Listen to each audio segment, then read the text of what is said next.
추수한 자의 찬송이라는 주제를 가지고 말씀 전하도록 하겠습니다.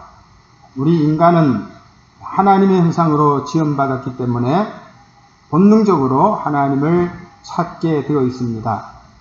이처럼 종교심을 갖고 있는 인생은 고대로부터 추수에 대한 감사를 신들에게 돌려왔습니다. 우리나라도 마찬가지지요. 제천의식들, 고구려의 동맹이라든지 부여의 연고라든지 동해의 무천 행사, 이런 것들이 모두 신에게 감사의 제물을 드리는 의식이었다고 할 수가 있겠습니다. 그리고 신라의 한가위에서 전래되어 지금까지 내려오고 있는 추석도 일종의 추수감사라고 할 수 있겠습니다. 안타까운 것은 영적으로 우매했기 때문에 참되신 하나님께 감사하지 않고 오히려 헛된 우상에게 그리고 귀신에게 감사를 드려왔다는 것입니다. 이처럼 영적으로 우매한 우리나라에 선교사들이 복음을 들고 찾아와서 빛을 비추어 주었습니다. 그 복음을 통해서 참되신 하나님을 알게 된 자들이 비로소 추수감사를 살아계신 참되신 하나님께 돌릴 수 있게 된 것 아니겠습니까? 우리 한국교회 대다수의 교회는 11월 셋째 주일을 추수감사절로 지키는데요. 이것은 미국 선교사의 영향이 크다고 할 수 있겠습니다. 특별히 1921년도에 장로교와 감리교가 협의하여서 11월 셋째 주일을 우리 한국의 교회 추수감사절로 정한 것이라는 그런 글을 읽어보았습니다. 대다수의 현대인들, 도시에 살고 있는 성도들 대부분이 농사를 짓지 않습니다. 물론 시골 고향에 가서 농사일을 돕는 분도 계실 것이고 또 집 근처에 주말 농장 같은 곳에 작은 텃밭을 운영하는 그런 분도 있겠지만은 대다수의 도시 성도들은 농사를 짓지 않습니다. 비록 농사를 짓지 않고 또 추수를 직접 하지는 않지만은 생존에 필요가 되는 이 먹거리를 대할 때마다 우리는 하나님 앞에 감사하는 마음을 가져야 할 것입니다. 그래서 오늘 추수감사주일에 추수한 자의 찬송회라는 주제를 가지고서 말씀을 전하려고 하는데요. 먼저 일용할 양식을 주시는 우리 하나님의 은혜에 대해서 생각해 보도록 하십시다. 창조주 하나님은 생축과 인간들을 창조하기에 앞서서 이들이 생존하기에 적합한 환경을 먼저 조성하셨습니다. 창세기의 그 모든 과정을 살펴보면 잘 알 수가 있습니다. 창세기 1장에 보면은 하나님이 천지를 창조하신 얘기가 나오는데요. 하나님께서 6일 동안 천지를 창조하셨다는 거 우리 성도들은 모두 잘 알고 있을 겁니다. 하나님이 창조하실 때 먼저 분리 작업을 하시지요. 처음에는 첫째 날 빛을 통해서 빛과 어둠을 나누는 그런 일을 하셨습니다. 둘째 날에는 궁창을 만드셔서 윗물과 아랫물로 나누시죠. 궁창은 이제 하늘이 되겠습니다. 하늘을 만드셔서 윗물과 아랫물로 나누게 하십니다. 그리고 셋째 날에는 땅 아래 있는, 하늘 아래 있는 물들을 한 곳으로 이렇게 모으시죠. 그래서 바다와 땅으로 나누십니다. 이렇게 분리 작업을 먼저 하시고요. 그 다음에 분리된 그곳에다가, 그 땅에다가 식물이 자라나게 하십니다. 식물과 모든 채소와 또 과목들이 자라나게 하시죠. 바로 그것이 셋째 날의 작업이 되겠습니다. 넷째 날에는 해와 달과 별과 같은 광명체들을 만드셨고요. 그리고 다섯째 날에는 물속에 물고기들이 또 공중에는 새들이 그렇게 날도록 하시지 않습니까? 그리고 여섯째 날에는 가축들을 창조하셨고 또 기는 것들을 창조하셨고 짐승과 그리고 우리 사람을 창조하신 것입니다. 그러니까 모든 생축과 사람이 살아갈 수 있는 환경을 먼저 조성하셨던 것을 보게 되는데요. 시편 기자는 이것을 이렇게 노래합니다. 시편 104편 14절 15절 말씀인데요. 그가 가축을 위한 풀과 사람을 위한 채소를 자라게 하시며 땅에서 먹을 것이 나게 하셔서 사람의 마음을 기쁘게 하는 포도주와 사람의 얼굴을 윤택하게 하는 기름과 사람의 마음을 힘있게 하는 양식을 주셨도다. 이 시인이 참 우리 인생이 누리는 그 필요 양식을 아주 의미있게 묘사하지 않습니까? 마음을 기쁘게 하는 포도주, 얼굴을 눈택하게 하는 기름, 마음을 힘있게 하는 양식, 하나님께서 우리에게 주셨다고 말씀하고 있습니다. 이처럼 모든 사람들은 하나님의 은총을 누리면서 살고 있습니다. 그럼에도 불구하고 타락한 인간들은 그 은혜를 은혜로 알지 못하지요. 내가 잘나서 이 모든 것들을 누린다고 착각하면서 하나님 앞에 감사하지 않습니다. 오히려 하나님을 거스르면서 제 고집대로 살아갑니다. 그럼에도 불구하고 하나님은 여전한 사랑으로 인간들의 필요한 것들을 쉼없이 공급해 주시는 것을 보게 됩니다. 창세기의 우리는 인류의 심판의 얘기를 접하게 되죠. 노아 대홍수 사건 아닙니까? 노아 당시에 온 세상이 너무나도 사악하여 그 죄가 하늘에까지 미침으로 하나님의 세상을 심판했다는 것 우리 모두가 잘 알고 있는 내용인데요. 노아 홍수 이후에 하나님께서 노아를 위로하시면서 다시 그들을 일상으로 돌아가도록 권고하시는 말씀이 나옵니다. 창세기 8장 22절에 보면은 땅이 있을 동안에는 심음과 거둠과 추위와 더위와 여름과 겨울과 낮과 밤이 쉬지 아니하리라. 한번 대홍수로 인해서 모든 이 자연이 변동하지 않았습니까? 그런데 하나님께서 다시 회복의 은혜를 주시면서 땅이 있을 동안에는 심고 거두는 일들이 반복될 것이라고 약속을 하셨습니다. 정말로 지금까지 그 하나님의 약속대로 우리는 심고 거둠의 그 은총 속에서 해를 거듭하면서 살아가고 있는 것 아니겠습니까? 이스라엘 민족의 역사도 마찬가지입니다. 이스라엘 백성들이 애굽에서 나와서 가나안 땅을 가는 그 과정 속에 광야길을 걷게 되죠. 광야에서는 아무것도 얻을 수 없는 곳 아닙니까? 농사도 지을 수 없고 또 무엇인가 먹을 것을 얻기가 힘들지 않겠습니까? 그럼에도 불구하고 하나님께서는 특별한 은총을 주셔서 매일매일 만나가 그들 눈앞에 펼쳐지게 하시지요. 천사들이 먹는 양식을 광야 시대에 하나님께서 특별히 허락하셨고 또 만나도 주시고 또 그들이 필요한 음료, 물도 공급해 주셨던 것을 보게 됩니다. 사람이 살 수 없는 광야에서 이스라엘 60만 명이 40년 동안 생존할 수 있었던 것은 전적인 하나님의 은혜였다고 할 수가 있겠습니다. 이스라엘이 잘나서가 아닙니다. 이스라엘의 그 소행을 보면은 얼마나 악합니까? 광야에서 그저 온갖 죄를 저지르면서 하나님을 노역한 일이 한두 번이 아니지 않습니까? 그럼에도 불구하고 하나님은 끊임없는 사랑으로 이스라엘 백성들을 돌보셨던 것을 보게 됩니다. 예수님께서도 인간들의 행위와 상관없이 베푸시는 하나님의 그 차별 없는 일반 은총을 우리에게 들려주신 일이 있지 않습니까? 여러분이 잘 알고 있는 말씀이죠. 마태복음 5장 45절에 보면은 하나님이 그 해를 악인과 선인에게 비추시며 비를 의로운 자와 불의한 자에게 내려주심이라 말씀하고 있습니다. 하나님이 하시고자 하시면은 선인에게만 해를 해양빛을 비춰주시고 또 의로운 자에게만 비를 내려줄 수 있지 않겠습니까? 근데 하나님은 그렇게 하지 않고 모든 사람들이 일반적인 은총을 고루 누릴 수 있도록 악한 자건 선한 자건 의로운 자건 불의한 자건 동일하게 그렇게 은총을 입혀주시는 것을 보게 됩니다. 겨울이 되면은 모든 사물이 다 죽은 것처럼 보이지만은 봄이 되면은 다시 나무에서 새비 돋아나지요. 그리고 땅에 파묻었던 작은 씨앗에서 싹이 돋아나서 자라지 않습니까? 그리고 때가 되면 열매를 맺고 그리고 그것이 익는 그런 기적을 우리들이 날마다 체험하고 살고 있습니다. 늘상 반복되기 때문에 당연한 것으로 그렇게 여기지만은 그러나 그 배후에 하나님의 손길이 작용하고 있다는 사실을 우리들이 잊어서는 안 될 것입니다. 바울 사도님께서 이렇게 말씀하시지요.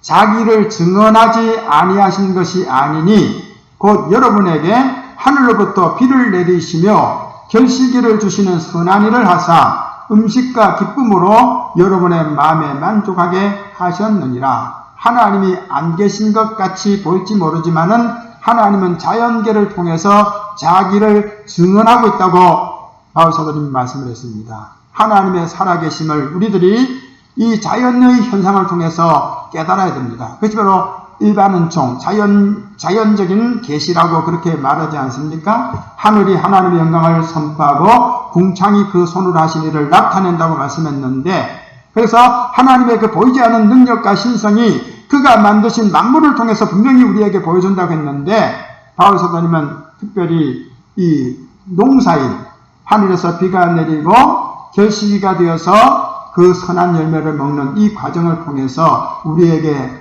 음식도 주시고 기쁨도 주시는 분이 바로 하나님이라고 그렇게 말씀을 하고 있습니다. 그러니까 우리는 이 추수의 계절에 특별히 하나님의 살아 역사하심을 깨닫고 하나님 앞에 더욱더 감사하는 마음을 품어야 될 것입니다. 일용양식은 거저 얻어지는 것이 아니고 하나님의 은총으로 내가 누리는 축복이라는 것을 잊어서는 안 될 것입니다. 아울러 우리는 이 추수감사주일에 추수의 법칙에 대해서 잠시 살펴보도록 하십시다. 농업이 눈부시게 발전했지만 그래도 일반적으로 수긍할 수 있는 추수의 일정한 법칙이 있다고 할 수가 있겠는데요. 그 법칙 중에 하나가 무엇이 되겠습니까? 심은 종류를 거둔다는 그런 말씀이 되겠습니다. 우리 한국 속담에 콩 심은 데 콩 나고 팥 심은 데 팥 난다 하는 그런 말씀이 있지 않습니까? 그것은 정한 이치가 되겠습니다. 갈라디아 6장 7절에 보면은 사람이 무엇으로 심든지 그대로 거두리라 그렇게 말씀했어요. 사람이 무엇으로 심든지 그대로 거둔다는 거예요. 콩을 심어놓고 팥을 거두겠다는 그것은 정말 어리석은 생각이라고 하지 않을 수 없습니다.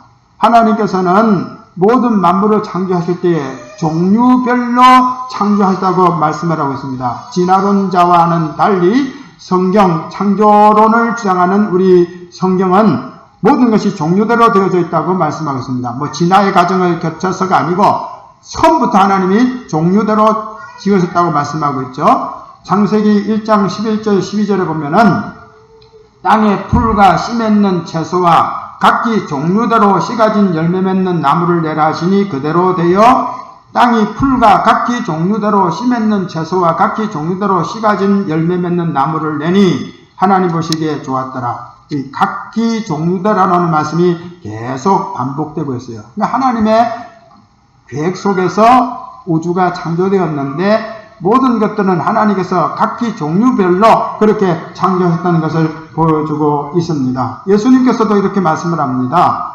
가시나무에서 포도를 엉겅퀴에서 무화과를 따겠느냐라고 묻고 있지 않습니까? 그러니까 추수의 일반적인 원칙 첫 번째는 심은 종류, 심은 대로, 심은 것을 거둔다는 그런 말씀이 되겠습니다. 두 번째 추수법칙이 뭡니까? 심은 만큼 거둔다는 말씀이 되겠습니다. 심으면은 결실을 하게 되죠. 30배 거둘 수도 있고 60배 거둘 수도 있고 100배를 거둘 수가 있습니다. 하지만 그 전제되는 것이 있습니다. 뭡니까? 심은 것에 비례해서라는 겁니다. 적은 면적에서 심은 것은 적고 많은 면적에서 심은 것은 많은 것이라는 말씀이 되겠습니다.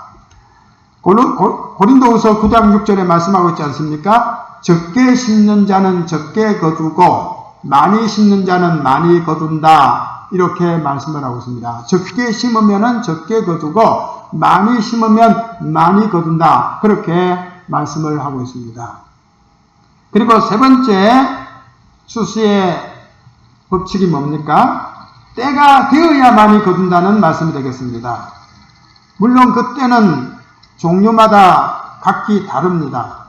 심어서 결실할 때까지의 기간이 각기 다릅니다만은 그러나 분명한 것은 때가 되어야만 거둔다는 겁니다.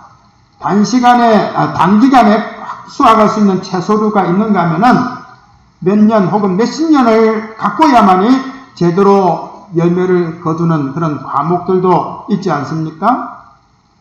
그때까지 수고하면서 기다려야 된다는 말씀이 되겠습니다. 야고보 선생님이 말씀합니다. 보라, 농부가 땅에서 나는 귀한 열매를 바라고 길이 참아 이른 비와 늦은 비를 기다린다 했어요. 귀한 열매를 바라고 그것이 여물 때까지 농부는 수고를 아끼지 않습니다. 그러나 분명히 거둘 것을 믿기 때문에 그들은 쉬지 않고 그런 수고를 하는 것 아니겠습니까? 갈라디아서도 이런 말씀이 있습니다. 우리가 선을 행하되 낙심하지 말지니 포기하지 아니하면 때가 이르면 거두리라. 포기하지 말아라는 거예요. 때가 이르면 거둔다는 거예요. 때가 되어야 되는 거예요. 때까지 참아야 된다는 말씀이 되겠습니다. 이런 자연계의 법칙은요, 우리 영계에도 그대로 적용이 됩니다. 이 일반적인 자연계의 추수법칙은 우리 신앙생활, 영적인 모든 생활 속에도 그대로 적용이 되는 거예요. 그래서 오늘 우리 주신 말씀 그대로 심은 종류대로 거두는 거예요. 내가 악을 뿌리면은 악을 거두는 거예요. 내가 선을 뿌리면은 선을 거두는 거예요. 그리고 또 심은 만큼 거둔다고 말씀하고 있지 않습니까? 적게 심으면 적게 거두고 많이 심으면 많이 거둔다는 거예요. 그리고 때가 되어야만 거둔다는 겁니다. 신앙생활도 바로 그런 이치의 속에서 이루어 나가야 할 것입니다. 이제 오늘 본문에서 말씀하는 복된 추수에 대해서 같이 잠시 살펴보려고 합니다. 수고한 만큼 충분한 열매를 거두어 드릴 때에 농부는 참 기쁨이 충만하지 않겠습니까? 시편 126편 5절에 보면은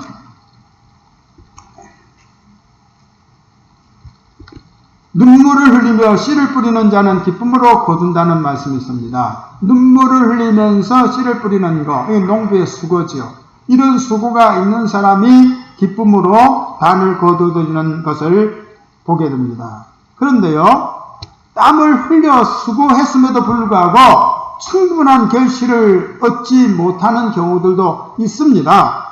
흉년이다, 보통 우리들이 말을 하는데요. 그때 농부의 시름은 클 수밖에 없습니다. 우리는 아담과 하와가 죄를 범함으로 인해서 저주가 임했고, 그래서 노동 자체를 저주라고 생각을 하는 그런 경향이 있는데요. 노동 자체가 저주가 아닙니다. 무엇이 저주냐? 노동한 만큼의 대가를 얻지 못하는 것이 저주라고 할 수가 있겠습니다. 아담과 하와가 하나님의 말씀을 어겨서 저주를 받을 때에 이렇게 하나님이 말씀하시죠. 땅은 너로 말미암아 저주를 받고 너는 내 평생에 수고하여야 그 소산을 먹으리라. 땅이 내게 가시덤불과 엉겅퀴를 낼 것이라. 이렇게 말씀하고 있어요. 그러니까 가시덤불과 엉겅퀴가 나서 수고한 것들이 결실하지 못하게 방해를 함으로써 노력은 많이 했는데 그만큼 얻지를 못하는 거예요. 바로 그것이 저주가 되는 겁니다. 노동 자체가 저주가 아니고 노동을 했음에도 불구하고 얻어지는 것이 없을 때에 그것이 저주라고 할 수가 있겠는데, 신명기 28장을 우리들이 복과 저주장이라고 이렇게 말을 하는데요. 그 신명기 28장에 보면은 하나님의 백성들이 하나님의 눈밖에 나는 죄를 저지를 때에 하나님이 그들을 징벌하시는데, 가뭄을 통해서 또 홍수를 통해서 태풍을 통해서 우각을 통해서 그리고 병충해를 통해서 그리고 그 자체에 썩는 그런 재앙으로서 그들이 먹거리를 얻지 못하게 될 것이라고 그렇게 경고하는 말씀을 찾아볼 수가 있습니다. 그것뿐 아니라 잘 거두었다 할지라도 하나님께서 그것을 적에게 붙임으로 적들이 침노하여 그것을 다 빼앗아갈 것이라고 그렇게 경고한 말씀이 나오는 것을 보게 됩니다. 이스라엘의 역사를 성경을 통해서 들여다보면은 실제로 그러한 저주로 피폐해진 때가 많이 있었음을 보게 됩니다. 성경에는 기근 이야기가 굉장히 많이 나옵니다. 아브람 때도 기근이 들었다는 얘기가 나오고, 또 이삭 때도 기근이 들었다는 얘기가 나오고, 야곱 때도 기근이 들었다는 그런 이야기가 나오죠. 하나님의 백성이 약속의 땅에 사는데도 이렇게 기근이 찾아오는 것을 보게 됩니다. 아브라함, 이삭, 야곱 다 믿음의 조상들 아닙니까? 그런데도 불구하고 그들이 이런 기근을 경험했다는 겁니다. 그리고 사사시대도 역시 기근의 이야기가 나오지. 특히 그 사사시대에 일어났던 한 가정의 이야기, 룻기서에 나오는 내용을 보면은 기근으로 인해서 어떤 사건들이 전개되는 것도 볼 수 있지 않습니까? 그리고 또 다윗 임금 때도 기근이 드는데 연속적으로 계속 기근이 드는 거예요. 한 해만 기근이 드는 것이 아니라 계속 기근이 드는 거죠. 3년 동안 기근이 이어지는 거죠. 그것이 왜 그랬는지 원인을 찾기 위해서 다윗이 하나님 앞에 엎드렸더니 사울 왕이 저지른 죄값으로 인한 거라고 하는 거예요. 그러니까 조상이 잘못했는데 나중 후대가 이렇게 또 저주를 받는 그것도 있습니다. 그리고 엘리야 때 아합 임금 당시에도 또 3년 6개월 동안 이스라엘 나라에 기근이 들었던 이야기도 나오고 있지 않습니까? 그것뿐입니까? 전쟁으로 인해서 약탈당하는 이야기도 많이 나오죠. 사사시대에 일어났던 일, 특히 기드온 당시의 이 얘기 여러분들이 다 알고 있을 겁니다. 또 히스기야 왕 당시에 아수르 사람들이 와서 모든 것들을 약탈해가는 얘기. 그 후에 바벨론 제국이라든지 메데아 바사 제국이라든지 헬라라든지 로마와 같은 그런 제국으로 인해서 이스라엘 백성들이 많이 약탈을 당하여 힘들게 살았던 얘기가 나오고 있지 않습니까? 그리고 곤충이나 또 병충해로 인해서 피해받는 얘기, 메뚜기 재앙이라는 것, 학계서에도 나오는 것을 보게 됩니다. 근데 오늘 본문에는 어떻게 말씀을 하고 있습니까? 이사야 62장 8절 9절 말씀인데요. 여호와께서 그 오른손 그 능력의 팔로 맹세하시되 내가 다시는 내 곡식을 내 원수들에게 양식으로 주지 아니하겠고 내가 수고하여 얻은 포도주를 이방인이 마시지 못하게 할 것인즉 오직 추수한 자가 그것을 먹고 나 여호와를 찬송할 것이요 거둔 자가 그것을 나의 성소들에서 마시리라 하셨느니라. 얼마나 귀한 말씀입니까? 하나님께서 맹세로 하나님의 백성들에게 주어질 축복을 이렇게 말씀을 하고 있습니다. 그런데 이런 축복을 누리기 위해서는 해야 될 일이 있다고 했습니다. 그것이 뭡니까? 파수꾼들이 종일 쉬어서는 안 된다는 그런 말씀이 되겠습니다. 예루살렘이여 내가 너의 성벽 위에 파수꾼을 세우고 그들로 하여금 주야로 계속 잠잠하지 않게 하였느니라. 너희 여호와로 기억하시게 하는 자들아 너희는 쉬지 말며 또 여호와께서 예루살렘을 세워 세상에서 찬송을 받게 하시기까지 그로 쉬지 못하시게 하라 말씀하세요. 하나님으로 하여금 쉬지 못하시도록 파수꾼 너희들이 쉬지 않고 하나님 앞에 부르짖으라 하는 그런 말씀이 되겠습니다. 하나님이 쉬시는 분이십니까? 사실 하나님은 쉬시는 분이 아니시죠. 쉬는 것은 피곤해 하시는데 하나님은 피곤을 모르시는 분이기 때문에 쉬시는 분이 아닙니다. 시편 126편 4절에 보면 제가 이걸 빠뜨렸네요. 시편 126편에 보면 하나님은 졸지도 않고 주무시지도 않는다 하는 그런 말씀이 나오는 것을 여러분이 잘 알 것입니다. 그리고 시편에도 보면 하나님은 피곤치 않는다. 시편 40편에 그렇게 말씀을 하고 있습니다. 하나님이 천지 만물을 여섯 동안 창조하시고 일에 되는 날 쉬셨는데 하나님이 여섯 동안 천지 창조하시느라고 너무 힘들어가지고 이제 좀 쉬어야 되겠다 하고 그렇게 쉬신 것입니까? 아니죠. 인생이 그 쉼에 참여하게 하시고 하나님은 그 일을 통해서 영광받기 위해서 안식일을 제정했다는 그런 말씀이 되겠습니다. 그래서 하나님께서는 예수님께서는 분명히 이렇게 말씀하지요. 내 아버지께서 이제까지 일하시니 나도 일한다. 그렇게 주님께서 말씀하셨던 것을 보게 됩니다. 예수님께서는 안식일에도 선한 사역을 행하셨습니다. 그러면서 내 아버지도 그렇게 일하신다. 창조하신 하나님은 그 창조하신 만물을 지금도 주관하고 계시는 거죠. 그리고 이제 모든 것들을 심판하실 것입니다. 그 역사는 쉬지 않고 이어질 것입니다.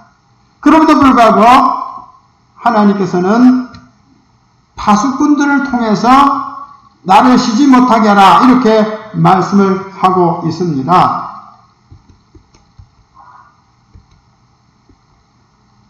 지금 제가 아주 빠뜨린 것 같아요. 많은 성경 구절을 빠뜨렸네요. 시편 기자들이 시편에 보면요, 하나님을 깨우는 이야기가 나와요. 깨소서, 깨소서 이렇게 말씀하고 있어요. 깨소서, 깨소서. 그러면은 하나님이 주무시는 분입니까? 깨소서라니요. 하나님을 깨라고 하는 것은 하나님의 역사가 눈에 보이지 않기 때문에, 기도에도 응답이 없는 것 같기 때문에, 그래서 하나님을 향하여서 간절하게 부르짖는 그 심정을 주여 깨소서라는 그런 시적인 표현을 쓰고 있는 것을 보게 됩니다. 오늘 우리들은 하나님이 역사하실 때까지 쉬지 않고 우리들이 주님을 깨워야 될 것입니다. 깨소서 깨소서 하는 이런 심정으로서 하나님을 깨우는 그런 파수꾼이 되어야 될 것입니다. 우리 그리스도인들은 각처에 세워주신 하나님의 파수꾼이라는 것, 이걸 잊지 말아야 할 것입니다. 무엇을 위해서 우리들이 쉬지 말고 부르짖어야 되겠습니까?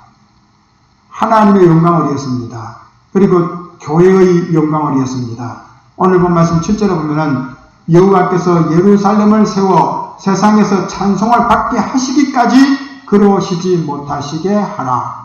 하나님께서는 우리 성도를 통해서 영광받기 원하시고 우리 교회를 통해서 영광받기를 원하시는데, 하나님의 영광이 온전히 드러날 때까지 우리는 하나님의 역사가 쉬지 않고 이어지도록 우리도 파수꾼의 심을 가지고 하나님 앞에 부르짖어야 된다는 그런 말씀이 되겠습니다. 광야 시대 때 이스라엘 백성과 아말렉 족속이 싸우는 그런 일이 있었죠. 그때에 모세가 산에 올라가서 손을 들고 하나님께 부르짖습니다. 근데 모세의 손이 하늘을 향할 때는 이스라엘이 승리하는 거죠. 여호수아가 나가서 싸우는 것, 이기는 거죠. 근데 모세의 손이 피곤해서 내려오면은 그냥 싸움이 또 아말렉에 유리해지는 거예요. 근데 모세가 자꾸 손이 피곤해서 자꾸 내려오니까 아론과 홀이 모세 손을 붙들어주는 그런 얘기가 나오죠. 출애굽기 17장 12절에 보면은 모세가 손을 들면 이스라엘이 이기고 손을 내리면 아말렉이 이겼다고 말씀하고 있어요. 근데 모세의 손이 피곤했다는 말은 있는데 정작 전투에 나가서 싸우는 여호수아의 손이 피곤했다는 말은 없어요. 영적인 것이 얼마나 중요한 것인가를 우리들이 보여주고 있는 것 아니겠습니까?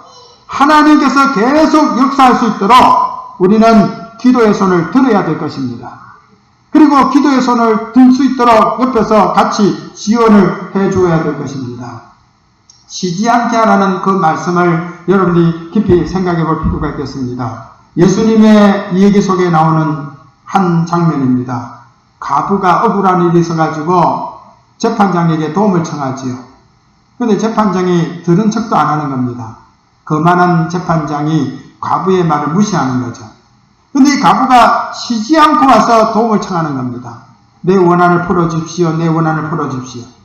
그때 이 재판장이 하는 말은, 이 재판장이 하는 말은 뭡니까? 이 과부가 나를 번거롭게 하니 내가 그 원한을 풀어주리라. 그렇지 않으면 늘 와서 나를 괴롭게 하리라 하였느니라. 주께서 또 이르시되 불의한 재판장이 말한 것을 들으라. 하물며 하나님께서 그 밤낮 부르짖는 택하신 자들의 원한을 풀어주지 아니하시겠느냐? 그들에게 오래 참으시겠느냐? 귀찮아서 들어준다는 거예요. 근데 우리 하나님은 그런 불의한 재판과는 다르죠. 자비롭고 은혜로우신 우리 하나님인데 하나님의 백성들이 밤낮으로 부르짖는데 왜 하나님이 들어주지 않겠느냐는 그런 말씀이 되겠습니다. 여러분, 오늘 우리는 정말로 살아계신 하나님, 그 하나님이 쉬지 않고 일할 수 있도록 하나님 앞에서 부르짖어야 될 것입니다. 그래야만이 하나님 주시는 축복을 우리가 누리게 된다고 말씀하고 있습니다. 코로나의 상황 속에서 많이 어렵습니다.